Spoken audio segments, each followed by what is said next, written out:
Chapter 22. The morning after Keshik met with Sathric and Sija was gloomy. The clouds hung dark and grey, a fitting scene as the city mourned. The cooler air caught the 100 or so banners fluttering above the pyres built for each body. Today was the day Sathuan would take care of its dead. Each body had been carefully wrapped in linens and laid upon a pyre. Flags adorned with the symbols of the Deva to which the mourners were praying stood above them. Some to Murtyu, the Deva of death and the judge of the great circle. Others to Krama, to honor soldiers who fought bravely. More than a few to Krilara, for protection of children who had lost their parents. Many from the city stood in the fields outside of Sathun as mourners, or to show respect to those who lost someone. Priests chanted and gave prayers.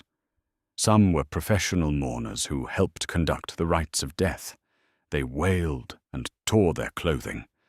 Suhibas walked between the bodies performing rituals and drawing sigils in the air with their magics. Suddenly all went quiet. Then a drum beat. Boom! Silence. Then another. Boom! Now 2 drums at once, then 3. Every beat brought more drums until a dozen or so were beating faster and faster. In the center of the pyres, 3 dancers dressed in garments made from wood and sutra parts began to move. Dancing in rhythm of the drums, the tempo sped up. The dance grew.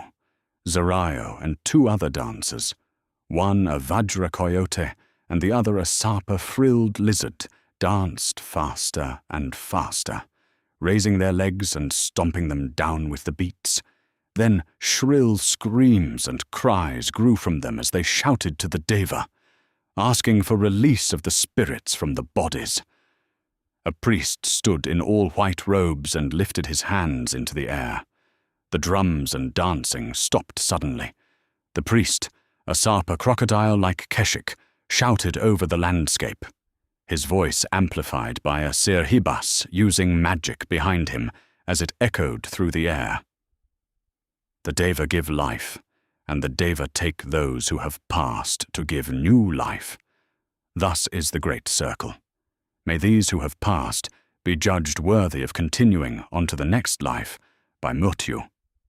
At that, Keshik stood above the bodies of his mother, father, grandfather, aunt, uncle, and Valsha. He raised a torch into the air, then dropped it onto Thrazik's body. The pyre lit and the fire grew. Ilairi and others did the same. Reket slowly set the flame to Valsha. All around the fires blossomed to life under the ones who passed on. Keshik laid his hand on Reket's shoulder. Reket tried to hold his feelings in, but his body bucked with sobbing. Everyone stood in silent observance. As the smoke rose from the flames, it mingled and swirled. It became one column of smoke rising to the heavens. As if the Deva themselves had attended the large funeral, the clouds above Sathun broke. A hole of amber sky shone through, just above Sathun and the fires. Some would see it as mere phenomenon. Others would claim the Deva themselves opened the sky for the spirits of the fallen. Everyone looked up with awe and reverence. Almost everyone. One lone figure looked up with anger and hatred. The bottle in his hand was not even the first bottle of the day. Virale found no comfort of closure in the sight of Sufi's body burning before him. He swayed slightly as he broke into tears. His tail had begun to grow back and whipped back and forth as he struggled to keep his balance. Jarkar stood with him, worried at how his friend took the loss of his wife. Kaun-Lun also stood nearby, paying respect to her friend. Virale sat hard upon the dirt below him. He raised the bottle to his mouth and drank deeply from it. The sight of the fire engulfing the body of his beloved gave him no comfort. He could still see her smile, smell her perfume, hear her laugh, feel her hand, taste her. Jaka reached to put his hand on his friend's shoulder to stop him. Viral looked at him with an almost murderous rage. "Don't you dare!" he growled. Jaka pulled his hand away, a look of pity across his scarred face. A tear formed in his one good eye. He lost many friends in his life. That was the price of being a warrior. The loss of Verale was hurting him the most at the moment. Keshik saw the scene with Verale from where he stood with Reket. To his left, Kitty and Fogth stood with Illyri near the burning bodies of Redus and her husband. The children were crying.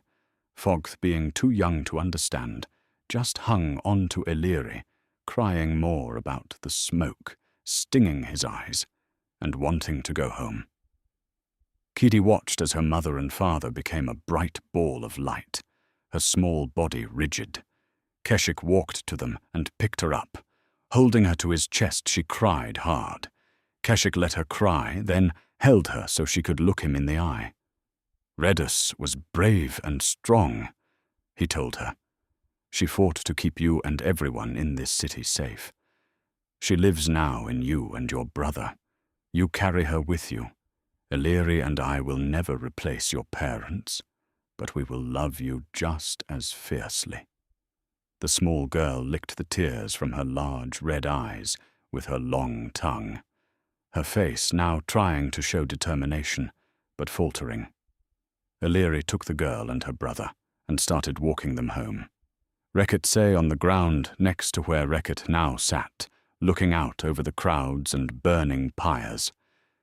The drums began again, the dancers picking up their ritual where they left off.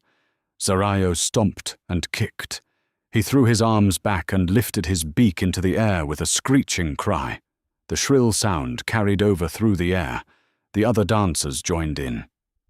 Then silence. The dancers panted out, if breath, but held their position for long moments before turning and walking away. The mourners soon followed. Only a scant few remained. Reket laughed a small chuckle. "This is not the first time I have mourned her. I have gotten emotional a few times, but this is the first time it sank in." Reket was always the big man. Now he felt small. He was always shorter, but never small. "I will never see her again." Reket looked past the fire before him, seeing the last groups leaving. Only Verale and Jarkar remained besides himself and Keshik. "I do not know how I lived before I met her. How can I live now that she is gone?" Keshik saw the heartbreak in his closest friend's eyes, the pain of losing the girl he loved. "Valsha would want you to live, to be happy. You have to remember her as only you can." Keshik surprised himself with his own words.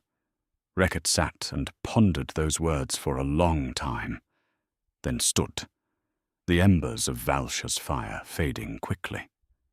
"You're right," he said finally. "I will remember her until we meet again." Reket stood and walked to the place where Verale sat. Keshik followed, helping Jarkar pick him up and carry him to the fort. The last of the fires faded out as the smoke rose to the clouds that had finally closed back up. The rain almost timed perfectly to put out the last embers as everyone had gone.